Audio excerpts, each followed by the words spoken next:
Assalamualaikum, bersama dengan saya Din. Semoga penonton yang sedang menonton Didik TV KPM berada dalam sihat sejahtera hendaknya. Dan untuk slot pada hari ini ialah pentaksiran bilik darjah yang bukan saja penting untuk murid-murid tetapi guru-guru dan juga ibu bapa yang sedang menonton. Dan siapa akan bersama dengan kita pada hari ini? Kita saksikan Profil Guru.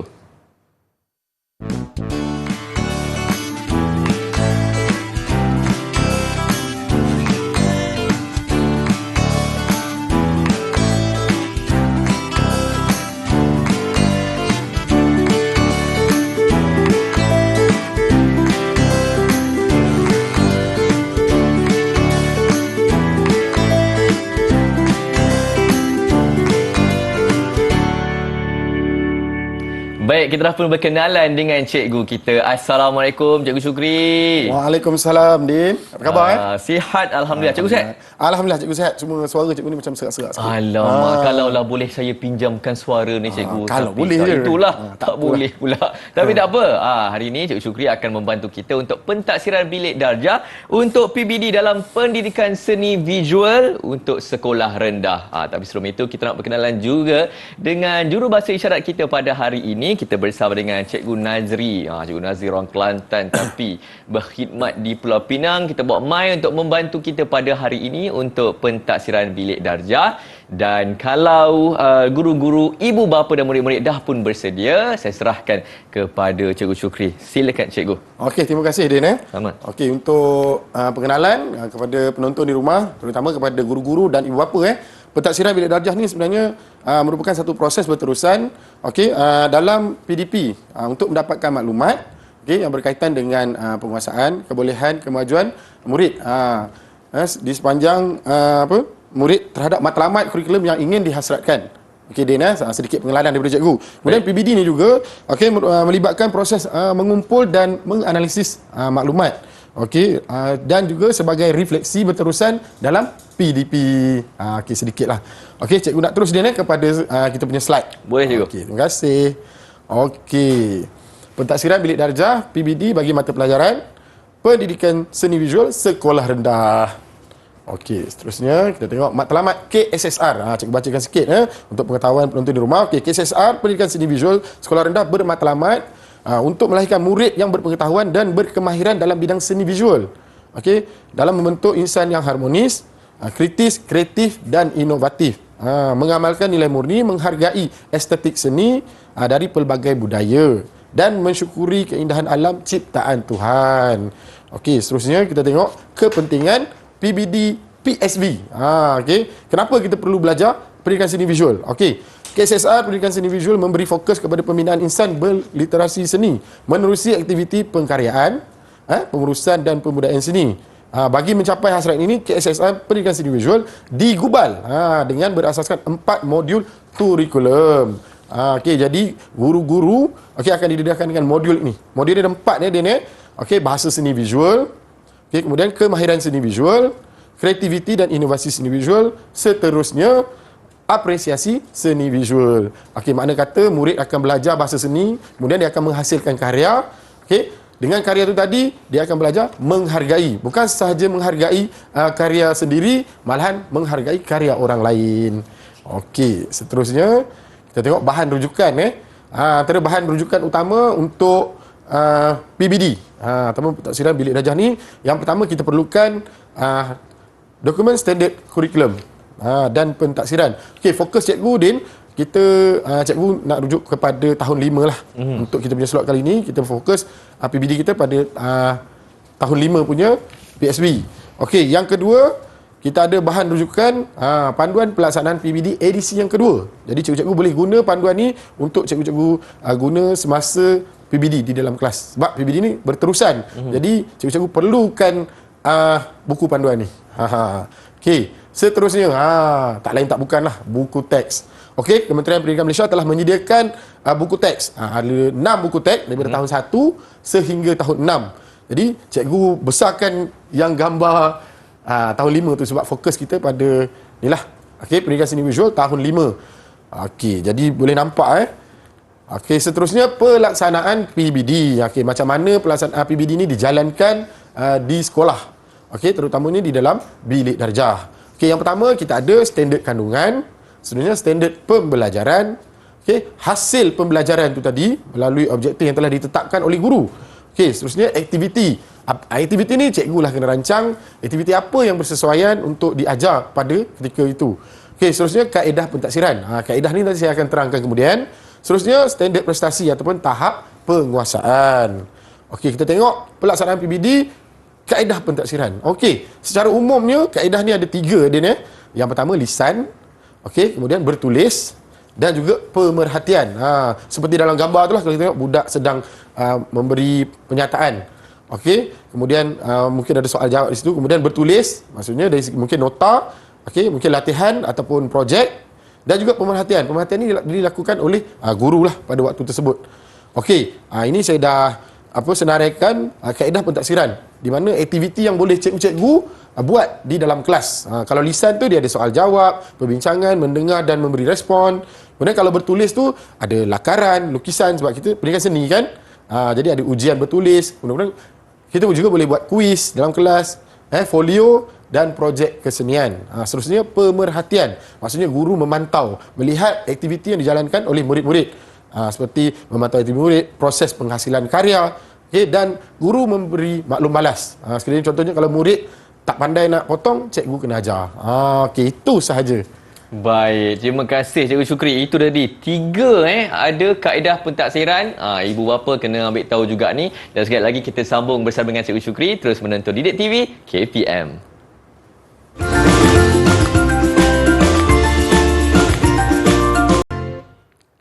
Baik, terima kasih kepada anda yang terus menonton Didik TV KPM bersama dengan saya Din. Slot kita pada hari ini pentaksiran bilik darjah sangat-sangat penting bukan sahaja untuk murid-murid tapi juga untuk guru-guru dan juga ibu bapa yang ada anak-anak yang bersekolah, sebab hari ini PBD dalam pendidikan seni visual sekolah rendah, dan kita bersama dengan Cikgu Syukri akan memberi penerangan kepada kita berkenaan dengan PBD ini. Silakan Cikgu Syukri. Okey, terima kasih Din. Okey, jadi untuk PBD tahun 5 kita berfokus kepada bidang menggambar. Unit 2 sayangi habitat kita. Tajuknya poster selamatkan ikan bayan. Jadi di awal tadi cikgu dah terangkan modul. Jadi kita tengok modulnya 2.0 modul kemahiran seni visual dan modul 3.0 modul kreativiti dan inovasi seni visual. Okey, cikgu teruskan. Okey, standard kandungan untuk kita punya sesi PDP ialah 2.1 kemahiran seni visual dan standard pembelajaran 2.1.2 meneroka penghasilan karya gabungan poster dan montaj dalam bidang menggambar dari aspek. Dia ada 3 di sini. Okey, jadi penonton di rumah boleh tengok. Yang pertama bahasa seni visual, yang kedua pelbagai media, dan yang ketiga teknik dan proses. Jadi di sini cikgu telah sediakan video untuk kita tonton sama-sama bagaimana pelaksanaan PBD itu di dalam bilik darjah. Jom kita saksikan. Hari ini kita nak belajar dalam bidang menggambar, kita nak menghasilkan poster dengan gabungan teknik montaj. Sebelum tu cikgu nak tanya, apa itu poster? Siapa boleh jawab? Boleh kan? Saya. Okey, Khadijah yang depan ni. Bangun Khadijah. Apa itu poster? Poster ialah alat komunikasi yang menyampaikan maklumat secara visual. Okey, betul tak kan? Betul. Betul, Khadijah. Okey, itu poster. Saya boleh tanya. Soalan yang kedua. Apakah yang dimaksudkan dengan montaj? Siapa boleh jawab kan? Okey, hari ini Sophia cuba. Apa ini? Apa itu montaj? Montaj ialah bahan gambar daripada semua media cetak dan media elektronik. Betul tak kan? Betul. Pandai. Okey, soalan seterusnya. Kita uji. Okey, ini ada contoh poster. Okey. Selamatkan penuh. Okey, jadi saya nak tanya. Apakah kandungan bahasa seni visual yang terdapat dalam poster ni? Siapa nak jawab? Okey, Faiz dulu. Cuba Faiz. Bahasa seni visual yang ada pada dalam poster itu adalah kontrak Okey, poster pada apa tu? pada penyu dan air laut. Betul. Pandai Faiz. Okey, terima kasih dulu. Okey, sekarang siapa nak cuba? Bahasa seni visual yang lain yang ada dalam ni. Silakan. Okey, cuba. Rupa dan warna. Betul tak kan? Betul. Okey, ada rupa haiwan, ada juga warna, warna sejuk di sini. Okey, ada lagi nak cuba? Okey, Alia, apa Alia? Garisan dan ruang. Betul, ruang apa ni? Ruang nyata atau ruang ilusi? Okey, betul. Ruang ilusi. Faham kan? Berapa bintang kita nak bagi pada kawan-kawan semua? 5. Okey, tahniah saya ucapkan. Okey, bagus. Okey, kita dah saksikan video tadi. Okey, jadi kita nak tengok aktiviti pembelajaran yang sesuai seperti dalam video. Yang pertama, aktiviti pembelajaran yang boleh kita cadangkan ialah soal jawab dan penerokaan. Di mana cadangan kaedah PBD yang boleh kita laksanakan seperti secara lisan dan juga pemerhatian. Instrumen yang guru-guru boleh sediakan seperti senarai semak. Okey, seterusnya kita tengok. Okey, 2.1.2 kita pergi kepada pelbagai media dan teknik dan proses. Yang ni pun kita tengok bagaimana murid menjalankan aktiviti. Jadi guru akan pastikan apa yang mereka buat pada ketika itu. Jom kita saksikan video yang telah disediakan.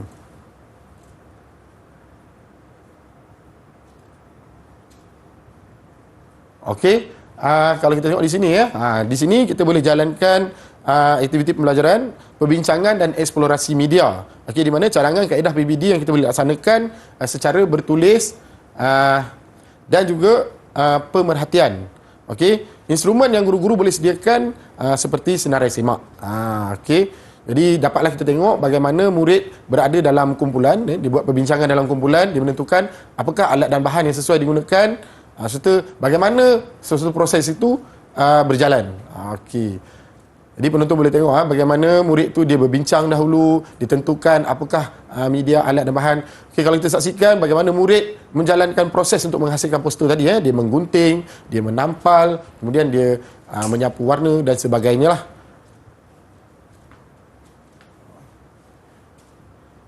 Okey, seterusnya kita tengok standard kandungan 3.1 penghasilan karya kreatif. Okey, standard pembelajaran. Di sini 3.1.1 menghasilkan karya gabungan dalam bidang menggambar melalui yang pertama penentuan tema dan tajuk melalui sumber idea. Okey. Yang kedua perkembangan idea gabungan karya. Yang ketiga penetapan jenis media dan teknik. Seterusnya disiplin pengkaryaan dan nilai murni. Maksudnya murid dia buat aktiviti, di samping itu guru boleh menilai apakah sikap murid-murid pada ketika itu. Kemudian yang terakhir itu kemasan karya. Maksudnya bila sesuatu karya itu telah selesai dihasilkan, bagaimana mereka membuat kemasan. Okey, ini dia aktiviti pembelajaran, aplikasi media dan projek kesenian, cadangan kaedah PBD, lisan, bertulis dan pemerhatian. Jom kita saksikan video yang telah disediakan.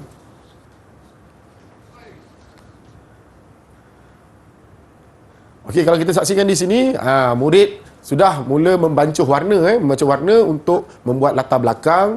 Okey, di mana dia mencampurkan warna biru dan hijau untuk mewujudkan tone. Kemudian murid memotong kertas dan menampal. Itu murid berbincang untuk menyusun komposisi di antara teks ataupun tajuk dengan gambar supaya diberi sesuaian dan mengikut bahasa seni visual yang telah dibincangkan. Contohnya seperti imbangan, rupa, warna dan juga penegasan dalam karya tersebut. Okey, guru-guru boleh membuat PBD pada ketika ini dengan menyediakan instrumen seperti senarai semak. Okey, ini yang terakhir Okey, yang terakhir ni bila dah siap, seperti beginilah. Murid-murid dapat menghasilkan karya seni gabungan montaj dan kolaj. Okey, ini contoh saya ambil satu kumpulan murid, 4 orang satu kumpulan, dia buat projek montaj dan kolaj. Jadi di situ kita boleh lihat penghasilan karyanya. Okey, di mana mereka membuat kemasan. Okey, jadi cikgu dah sediakan satu video. Jom kita saksikan video bagaimana murid membentangkan karya akhir mereka. Dah siap belum? Dah. Okey, bulan mana dah siap kan? Saya. Wah, semua dah siap. Okey, kalau dah siap, cikgu nak minta buat undangan di depan. Bulan mana dulu? Okey, bulan 1. Okey, silakan bulan 1 depan. Okey, siapa nak bentang?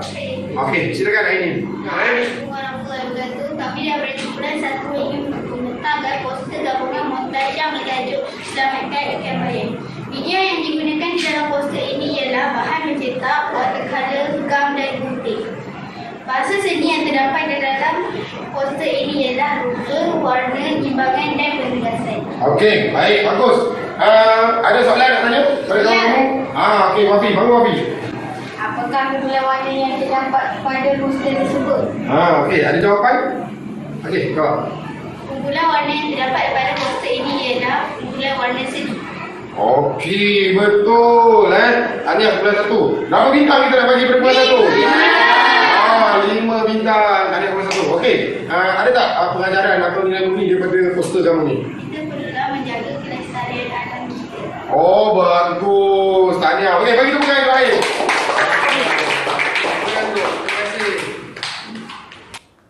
Okey, penonton di rumah, kita telah saksikan satu video di mana murid membuat pembentangan pada karya akhir mereka. Okey, jadi di situ untuk guru-guru kita, ini adalah video contoh di mana pelaksanaan ataupun pentaksiran tu dijalankan di dalam bilik darjah. Okey, kita gunakan instrumen senarai semak ataupun guru-guru boleh gunakan bahan yang lain. Contohnya kita buat catatan, jadual, skala dan sebagainya.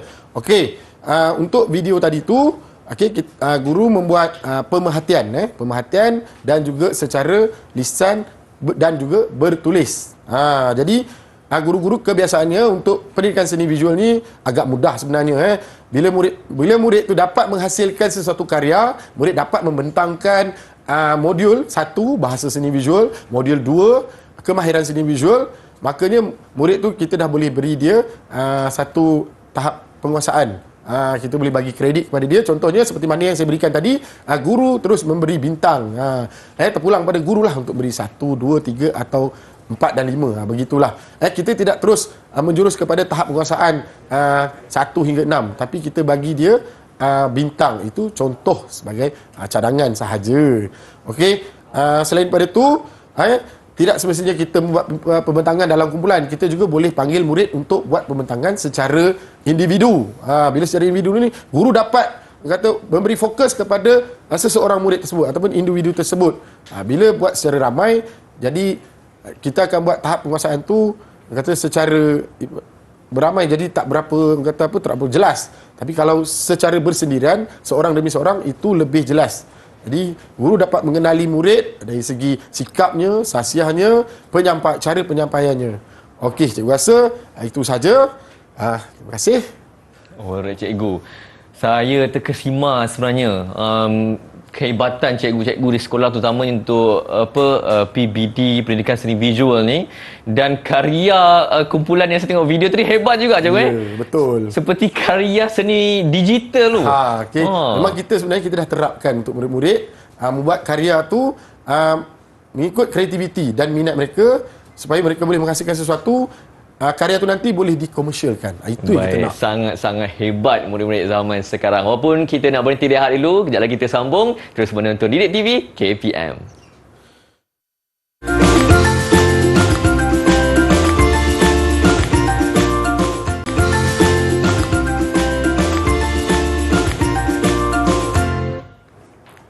Ya, inilah Didik TV KPM untuk slot kita pada hari ini, pentaksiran bilik darjah PBD dalam pendidikan seni visual untuk sekolah rendah tahap 5 kan hari ini cikgu? Tahun 5. Tahun 5, dan bersama dengan saya ialah Cikgu Syukri, dan slot hari ini sangat-sangat penting bukan saja untuk guru-guru murid-murid tapi sebenarnya ibu bapa. Jadi saya nak serahkan kembali kepada Cikgu Syukri, silakan cikgu. Okey, terima kasih Din. Okey, untuk kali ini tadi cikgu dah terangkan bagaimana pembelajaran itu dijalankan di dalam kelas, sesi PDP dalam kelas. Kemudian selesai sahaja satu sesi PDP, kita akan buat pentaksiran. Okey. Bila nak buat pentaksiran, kita ada tahap penguasaan. Tahap penguasaan ini telah diterangkan dalam dokumen standard kandungan kurikulum. Okey, di SKP dan juga kalau kita tengok di sini tahap penguasaan secara umum cikgu dah letak di sini. Okey, tahap penguasaan keseluruhan pendidikan seni visual. Okey, dia ada 6 tahap tu. Tahap penguasaan daripada tahap 1 tahu, tahap 2 tahu dan faham. Okey, tahap 3 tahu, faham dan boleh buat. Kemudian 4 tahu, faham dan boleh buat dengan beradab. Ini secara umum Kemudian yang kelima tu tahu, faham dan boleh buat dengan beradab terpuji. Tadi beradab saja, yang ini terpuji. Manakala yang keenam tu beradab misali. Maksudnya setiap tu dia lebih tinggi arasnya, daripada aras rendah dia naik ke tahap yang lebih tinggi. Okey, kalau kita tengok tafsiran tu, okey, murid tahu dari segi pengetahuan asas pengetahuan asas ni merujuk kepada pengetahuan asas bahasa seni visual dan juga kemahiran asas seni visual. Okey, kemudian murid boleh menganalisis karya menggunakan pengetahuan mereka, kemudian menilai karya. Menilai karya ni terbahagi kepada dua lah. Sama ada menilai karya sendiri ataupun menilai karya rakan. Dan yang akhir tu menjana idea kreatif. Okey, contohnya kalau murid tu dia buat catatan, okey, di akhir catatan tu nanti bila dah kering, mungkin dia boleh lipat jadikan kad ucapan. Begitu. Okey, seterusnya kita tengok tahap penguasaan mengikut standard kandungan 2.1. Okey, pentafsiran modul bahasa seni visual dan modul kemahiran seni visual adalah berpandukan pada standard prestasi berikut. Okey, yang ni kalau kita tengok standard prestasi seni visual tahap penguasaan masih lagi daripada 1 naik hingga ke tahap penguasaan 6. Okey, yang mana 1 mengenal bahasa seni visual. Contohnya dalam video yang kita tengok bagaimana murid menyatakan bahasa seni, contohnya seperti rupa, warna, penegasan, dan lain-lain. Kemudian yang kedua menerangkan penggunaan bahasa seni visual yang terdapat pada karya. Okey, yang ketiga mengaplikasikan kemahiran dan pengetahuan bahasa seni dalam aktiviti penerokaan. Contohnya murid tadi dia ambil gunting, dia gunting kertas, kemudian dia sapu gam, dia tampal, dia bancuh warna. Okey, yang keempat menganalisis karya seni menggunakan pengetahuan dan kemahiran seni dalam aktiviti penerokaan. Manakala yang kelima menentukan penggunaan bahasa seni visual, media, teknik dan proses. Okey, dan yang keenam tu menjana idea kreatif. Samalah seperti mana yang saya huraikan tadi. Okey, seterusnya kita tengok tahap penguasaan mengikut standard kandungan 3.1. Okey, yang ni ialah pentafsiran modul kreativiti dan inovasi seni. Okey, kalau kita tengok tahap penguasaan masih sama 1 sehingga 6. Okey, di mana yang pertama tu tahap yang paling rendah. Okey, murid telah mengenal pasti idea dalam penghasilan karya. Okey, contohnya dia berbincang, dia dapatkan idea bagaimana karya yang nak dihasilkan, poster yang bagaimana. Okey, kemudian dia memahami idea dalam penghasilan karya. Yang ketiga mengaplikasikan idea dalam penghasilan. Dan yang keempat tu menganalisis idea. Maksudnya dia dah bincang, okey, dia dah buat keputusan komposisi yang macam mana dia nak buat karya tu tadi. Dan yang kelima tu menilai idea kreatif dan inovatif dalam penghasilan karya. Seterusnya yang keenam menzahirkan idea kreatif dan inovatif dalam penghasilan karya. Okey, seterusnya kita nak tengok bila kita cikgu dah mengajar, okey, dah mengajar, kita pun dah buat pentafsiran melalui pentafsiran 3 kaedah tadi, lisan, penulisan dan pemerhatian. Seterusnya kita nak buat perekodan. Okey, perekodan ni sangat penting untuk kita mencatat apa segala yang kita dapat, hasil dapatan daripada setiap PDP yang telah dijalankan di dalam kelas tadi. Okey, yang pertama perekodan ialah proses merekod pencapaian murid berdasarkan tahap penguasaan yang telah diperincikan dalam dokumen standard kurikulum dan pentafsiran atau lebih dikenali sebagai DSKP. Okey, guru-guru di rumah ataupun penonton di rumah, okey, kita boleh merekod menggunakan beberapa cara lah. Merekod boleh dibuat dalam bentuk berikut. Contohnya membuat penyataan, okey, menanda dengan simbol ataupun memberi markah dan juga memberi grade. Kalau tengok contoh yang saya sediakan ni, ini saya lah cadangan daripada saya buat satu senarai semak di mana setiap modul yang telah selesai saya ajar, okey, saya tandakan dengan dia punya SP, standard pembelajaran 2.1.1, tajuknya ataupun bidangnya lukisan ataupun capan, bidang menggambar, teknik lukisan dan capan. Jadi setiap selesai je murid tu berkarya, kita boleh tentukan grade berapa yang dia dapat. Okey, sehinggalah SP 2.1.10 murid menghasilkan tekad. Jadi kita boleh bagi grade dahulu. Maksudnya kita belum bagi lagi tahap penguasaan. Okey. Yang kedua, catatan. Okey, catatan dilakukan untuk menilai tahap penguasaan murid bagi setiap bidang mengikut unit dan tajuk berdasarkan standard kandungan tadi. Untuk mata pelajaran pendidikan seni visual. Okey, catatan boleh dibuat seperti senarai semak, buku catatan, kemudian buku rekod mengajar, tapak Excel dan lain-lain. Pihak Kementerian Pendidikan tidak menyediakan borang atau apa sahaja secara tetap lah. Maksudnya guru-guru boleh guna apa jua cara, kaedah untuk merekod atau mencatat. Terpulang kepada guru-guru ikut kreativiti guru-guru, terutama guru seni lah. Guru seni memang kreatif kan, macam-macam boleh buat untuk merekod pentafsiran setiap murid tadi. Okey. Kemudian ini yang terakhir. Yang terakhir ni pelaporan. Pelaporan ialah proses menyampaikan maklumat pembelajaran dan pencapaian murid dari semasa ke semasa mengenai kemajuan dan perkembangan mereka dari segi pengetahuan, kemahiran, nilai seperti yang dihasratkan dalam kurikulum. Ini berbalik kepada 4 modul yang utama tadi. Okey, makanya kalau kita tengok pada pelaporan ni, ini tapak Excel yang telah disediakan oleh kementerian. Pelaporan kepada ibu bapa dibuat 2 kali setahun. Di situ ada maklumat TP dia peroleh daripada borang perekodan. Maksud dia guna mencatat, jadi cikgu boleh merumus bagaimana nak memberi tahap penguasaan kepada murid. Okey, jadi saya boleh simpulkan di sini. Sebelum tu cikgu tertinggal satu. Projek seni visual ditafsir sepanjang PDP. Okey, jadi kesimpulannya daripada saya sedikit rumusan lah. Okey, untuk guru-guru kita perlu buat pertimbangan, pertimbangan dan beri justifikasi kepada murid hasil daripada dapatan yang kita dapat, daripada pembentangan murid tadi, daripada pengkaryaan, penghasilan, perbincangan dan sebagainya. Okey, kemudian hasil kerja murid terutama kalau kita tengok murid bila dah buat ada karya, jadi karya itu adalah bukti perkembangan pembelajaran murid. Itu yang paling penting untuk pendidikan seni visual. Baik, terima kasih cikgu. Kena ada bukti cikgu. Ya, betul. Terbaik. Dan diharap ibu bapa bolehlah bisik-bisik sikit dekat telinga anak-anak tu kan, kalau boleh untuk mata pelajaran ni nak dapat tahap penguasaan keseluruhan 6. Tahu, betul. faham dan boleh buat dengan beradab misali ya cikgu. Ya, betul. Dan semoga bermanfaat kepada guru-guru, ibu bapa dan juga murid-murid untuk slot kita pada hari ini PBD. Dan terima kasih juga ucapkan kepada jurubahasa isyarat kita pada hari ini Cikgu Nazri dan terutama sekali kepada Cikgu Syukri. Penerangan yang sangat-sangat terperinci. Terima kasih cikgu. Terima kasih sama. Baik, dan semoga berjumpa lagi terus menonton Didik TV KPM. Assalamualaikum. Bye-bye.